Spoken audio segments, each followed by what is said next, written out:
భద్రాద్రి కొత్తగూడెం జిల్లా కొత్తగూడెం స్వచ్ఛతా హీ సేవలో భాగంగా జిల్లా గ్రామీణ అభివృద్ధి శాఖ ఆధ్వర్యంలో జిల్లా కలెక్టరేట్ ఆవరణలో అన్ని మండలాల స్వయం సహాయక సంఘాలకు డ్వాక్రా మహిళలకు ముగ్గుల పోటీలు నిర్వహించారు. ఈ సందర్భంగా జిల్లా గ్రామీణ అభివృద్ధి శాఖ అధికారిని విద్యాచందన మాట్లాడుతూ సెప్టెంబర్ 17 నుండి అక్టోబర్ 2 వరకు ప్రభుత్వ ఆదేశాల మేరకు ఈ కార్యక్రమం జరుగుతుందని తెలియజేశారు. కలెక్టర్ ముఖ్య అతిథిగా పాల్గొని మహిళా సంఘాలు వేసిన ముగ్గులను అభినందించారు.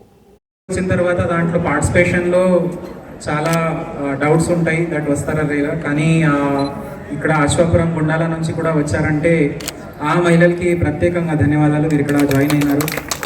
ఎందుకంటే గుండాల మన యాస్పిరేషనల్ బ్లాక్ ఉంది అండ్ మన యాస్పిరేషనల్ జిల్లాలో ఆ బ్లాక్ నుంచే అన్ని ఆదర్శంగా ముందుకు పోవాలని మన ఉద్దేశం ఉంది. సో అదేవిధంగా గ్రామాల్లో కూడా మనం ఈ సెగ్రిగేషన్ అంటే ఓన్లీ పట్టణాలకే తెలుసు లేదా పట్టణాల్లోనే సాధ్యం ఉంది, అది కాదు.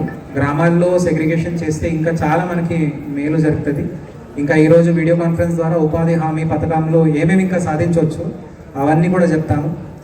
ఎందుకంటే ఉపాధి హామీలో అంటే ఓన్లీ గుంతలు తవ్వడం లేదంటే రోడ్ వేయడం అట్లా అనుకుంటారు జనాలు, కానీ ఉపాధి హామీ ద్వారా ఇంకా చాలా ఉపాధులు మనకి మొదలయ్యే అవకాశం ఉంది.